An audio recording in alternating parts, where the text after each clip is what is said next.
Hello everyone, আমি video আর voice over এই দুটোই পিসিমণির বাড়িতে করেছি। 19 তারিখ মানে বুধবার পিসিমণির বাড়ি গিয়েছিলাম। আমরা সবাই মিলে মাঝে মধ্যে একটু আড্ডা দিই। তো আমি থেকেছিলাম যে দুদিন, তো সেই দিনেরই কিছু কিছু ভিডিও ক্লিপ তোমরা দেখবে। একটা ভিডিওতেই সমস্ত ভিডিও ক্লিপগুলো অ্যাড করে দিয়েছি। এখানে আমরা বসে গল্প করছিলাম।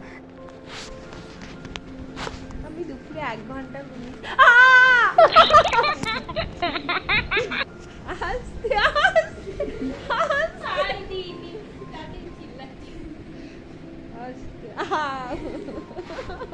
রাত্রেবেলা খাওয়া দাওয়া হয়ে গেছে, এদিকে বুনি শুয়ে পড়েছে, দিদির পা টিপে বেচারি ক্লান্ত। ওইদিকে বুনি ঘুমিয়ে কাঁদা, ওর তখন মাঝরাত। আর আমাদের মাঝরাতে এত মাথা যন্ত্রণা করছিল, আমরা ওষুধ খেলাম। আর এই যে আমার এটা হচ্ছে নেশা জিনিস আরডিক্স। আমি বাড়ি থেকে নিয়ে আসতে ভুলে গেছিলাম, তো ওর কাছ থেকে ধার করেছিলাম অ্যাডিক্টটা। এটা শুনে একটু মাথাটা ছেড়েছে, ওষুধ খেয়েও মাথাটা একটু ছেড়েছে। আমার আবার মাথা যন্ত্রণা হলে চা খেতে ইচ্ছে করে। রাত্রির 1টার সময় আমাকে আর কি চা দেবে, তাই না? আর খাওয়া দাওয়া করার পর যদি রাত্রেবেলা চাকে গ্যাস হয়ে মরে যাবো, তো বারান্দায় বসে একটু হাওয়া খাচ্ছিলাম। দিয়ে দেখলাম বাহ, ভালো ঘুম পেয়ে গেছে, মাথাটা ছেড়ে গেছে। এটা আবার পরের দিন সকালবেলা সব জায়গাতেই আমার চা দিয়ে সকালটা শুরু হয়, শুধু আমার কেন সবারই। চা খেতে খেতে উপরে চলে এসেছি। আর একে দেখো কেমন একটা লাগছে দেখতে, ও ঘর পরিষ্কার করছিল।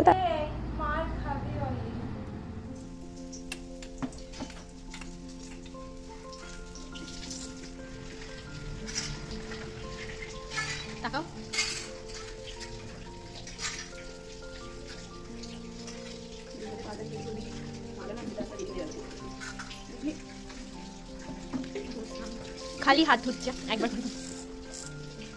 রান্না করতে করতে হাত ধোয়ার যে ব্যাপারটা না, খুবই আজব। অটোমেটিক হাতটা আমার কলের দিকে চলে যায় আর বারবার হাত ধুয়ে ফেলি। তো যাই হোক, সেই দিন রান্না ডিপার্টমেন্টে আমি ছিলাম, সবাই হেল্প করে দিচ্ছিলাম রান্নাতে। ভাবলাম কুমড়ি করা যাক আর লঙ্কার পকোড়া। আমার মতনই দেখছি লঙ্কার ফ্যান পিসির বাড়িতে সবাই। তো ব্রেকফাস্ট রেডি, মুড়ি, লঙ্কার পকোড়া। আর লঙ্কার পকোড়াটা আমি খেয়েছিলাম। কুমড়ি যেহেতু আমি খাই না, মানে কুমড়ি খাই, কুমড়োটা দিদিকে দিয়ে দিয়েছিলাম। আর ঝালটা আমি খেয়েছিলাম, আমার কুমড়ো খেতে ভালো লাগে না একদমই। চিয়ার্স। জলখাবার খেয়ে নেওয়ার পর আমরা সবাই শুনতে পেলাম যে মালাই কুলফি যাচ্ছে ঘন্টি বাজাতে বাজাতে। এই গরমকালটা কিছু কিছু জিনিসের জন্য বেশ ভালো লাগে। এই মালাই কুলফি, তারপর পেপসি, বরফ পানি, এই জিনিসগুলো গরমকালটা বেশ আমার কাছে পছন্দের। আর আদারওয়াইজ আমার গরমকাল একদমই ভালো লাগে না। তো যাই হোক, কুলফি টুলফি খেয়ে উপরে চলে এসেছি দোতলাতে। আমাদের কৃষ্ণসার পার্ক সংলগ্ন এলাকাতে 50 টাকায় 40 টাকায় 50 পিস, 40 টাকায় 40 পিস গোলাপ ফুল পাওয়া যাচ্ছে। তো সেগুলো আগের দিন আমি আর দিদি কিনেছিলাম। তো এই ফুলগুলো কাঁটাগুলো ছাড়াচ্ছিলাম, একটা গ্লাসের মধ্যে জল দিয়ে রাখবো বলে, যাতে ফুলগুলো ঠিক থাকে অনেক দিনের জন্য। তো সেই ফুলগুলোই ছাড়াচ্ছিলাম। প্রচুর কাঁটা ফুটে যাচ্ছিল হাতে, একটু দেখে শুনে ছাড়াতে হবে। তো গল্প করছিলাম অনেক, কাঁটা ছাড়াতে ছাড়াতে। আর আমাকে দেখো আমি জোগাড়ের মতন কুঁজো হয়ে বসে আছি। কি বলবো, মানে আমি এরকমভাবেই সবসময় ক্যাবলার মতন বসে থাকি।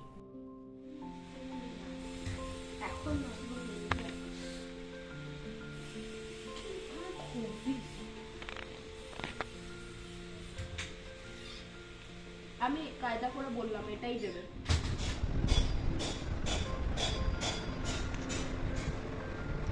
কটা বাচ্চা এখন?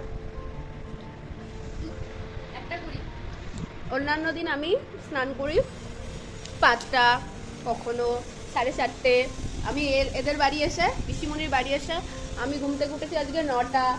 ব্রেকফাস্ট করেছি, আমি যে কোনোদিন যেখানে ব্রেকফাস্ট করি আমি ব্রেকফাস্ট করেছি, তাড়াতাড়ি স্নান করে নিয়েছি। এই ভিডিওটা মা দেখলে বলবে তুই মানুষ হয়ে গেছিস।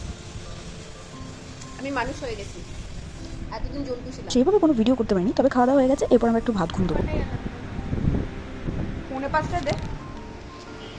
আমরা ভাত ঘুম দিয়ে উঠে পড়েছি। আমাদের অ্যালার্ম দেওয়া ছিল 4:45। আমরা ঘুম থেকে উঠেছি বিকাল 5:30। তো এখানে সবাই রেডি হতে শুরু করে দিয়েছে। আমি রেডি, বুনি ওইদিকে রেডি হয়ে গেছে, ওর শুধু চুলটা বাঁধলেই হয়ে যাবে। আমরা একটু এদিক ওদিক যাবো। আর আমার এখানে পিসির বাড়ি এসে আজুবাজু ঘটনা করছে। আমি তাড়াতাড়ি উঠছি, তাড়াতাড়ি স্নান করছি, ব্রেকফাস্ট করছি, আবার দুপুরে ঘুমাচ্ছি, মানে অদ্ভুত। তবে কিন্তু এরকম লাইফস্টাইল লিড করতে খারাপ লাগছে না, ভালোই লাগছে। 6:10-15 মতন বাজে, বাড়ির বাইরে চলে এসেছি। দিদি টোটো ঠিক করে নিয়েছে, টোটো কাকু ব্যাক করে আসছে। তা করতে করতে আমরা টোটোয় উঠে পড়েছি। 3 বোনেতে মিলে আমরা এখন টোটো করে চলে যাচ্ছি রাধা দামোদর জিউর মন্দিরে। তোমরা আমার ভিডিওতে এই মন্দির অনেকবার দেখেছো। বর্ধমানে যারা থাকো তারা তো জানবেই, রাজগঞ্জে রাধা দামোদর জিউ মন্দির বা হোমিওপ্যাথি কলেজের কাছে যে রাধা গোবিন্দের মন্দিরটা আছে, সেই মন্দির। আমি প্রায় এলাম 5-6 মাস পর।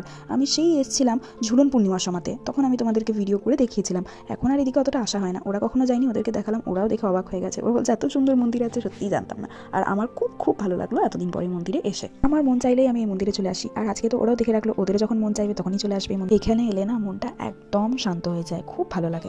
মন্দিরের কাছে একটা পার্ক আছে, রথতলা পার্ক। সেখানে আমরা চলে এসেছি হাঁটতে হাঁটতে। ওইদিকে বাচ্চারা খেলাধুলা করছে, আমরা একটু হাঁটছিলাম, একটু ছবি টবি তুলেছি। এখানে এমনি লাইটের খুব সমস্যা, প্রচুর মশার উৎপাত। বাপরে, এই বাড়ি থেকেও অনেকটা দূর এই জায়গাটা আমাদের।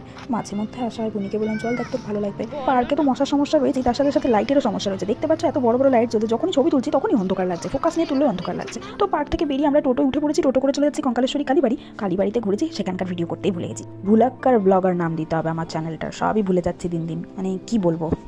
মানে কি বলবো, ঠিক কোনো ব্লগও করা হয় না, তাই সবই ভুলে যাই। এই কয়েকটা ফটো দিয়ে দিলাম, দেখে নিও, কারণ ভিডিওটা তো আমাকে বানাতে হবে সেরকমভাবে।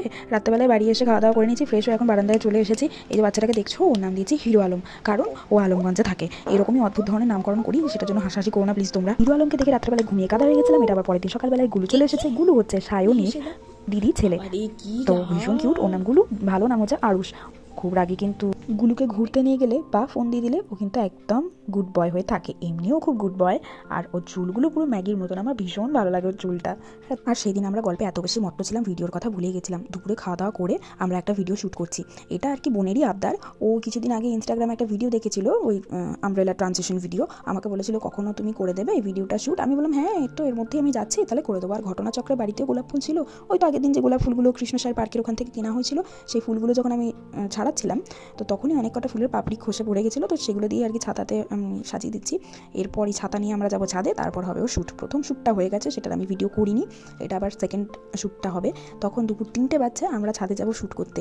দিদি কিন্তু জানে না, ও ঘুমিয়ে কাদা, ওর কিচ্ছু জানে না। ওই ভিডিওটা দেখেই বুঝতে পারবে যে আমরা কী কী করেছি। তারপর ঠ্যাঙানি তো রয়েছেই আমাদের কপালে।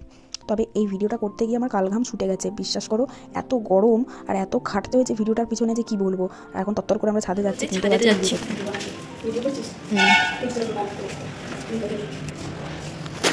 হ্যাঁ দেখ, চলো চলো। সিনেমাতেও এত কষ্ট করে মানুষ শুটিং করে না, আমরা যেভাবে শুট করছি। আজ থেকে ফার্স্ট পার্টটা আমাদের শ্যুট হয়ে গেছিলো, আবার চলেছে। এখন হাওয়া দিচ্ছে, ভালো হবে দেখি। একটু নর্মাল গোল গোল ঘুরে নে, এবার নে, মাথায় ঢেলে নে। ও, এটা দারুণ হয়েছে। উফ বাবা, এই ফুলগুলো গোছাতে গোছাতেই আমার কালঘামটা ছুটেছে। এত হাওয়া দিচ্ছিল, গোটা ছাদে ছড়িয়ে ছিটিয়ে গেছে ফুলগুলো। তো যাই হোক, এটা হচ্ছে ওর ভিডিওর ফাইনাল রেজাল্ট। আমি হয়তো খুব একটা ভালো এডিট করতে পারিনি, তবে আমি যেরকমভাবে ওকে বানিয়ে দিয়েছি, সেটাই কিন্তু ইনস্টাতে একটা সুন্দর গান দিয়ে পোস্ট করেছে।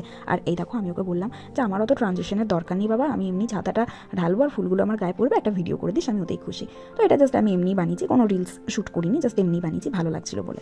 ভিডিও করা কমপ্লিট। সন্ধ্যাবেলা ধোসা খেতে যাবো, তার আগে একটু ঘুমিয়ে নিতে হবে। কোথায় যাচ্ছি আমরা? ধোসা খেতে।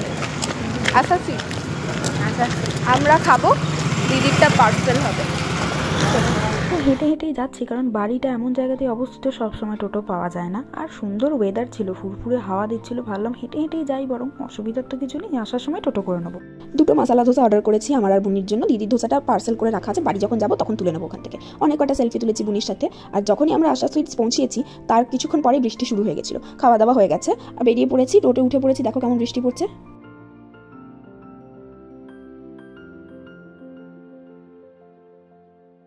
তারপর বাড়ি চলে এসেছিলাম, গল্প করছিলাম, এত বৃষ্টি হচ্ছিল। এই প্যাও বাচ্চারা দেখো এখানে বসে আছে ঠান্ডার মধ্যে, বৃষ্টিতে বেচারি একটু একটু ভিজে গেছে আর আও করছে।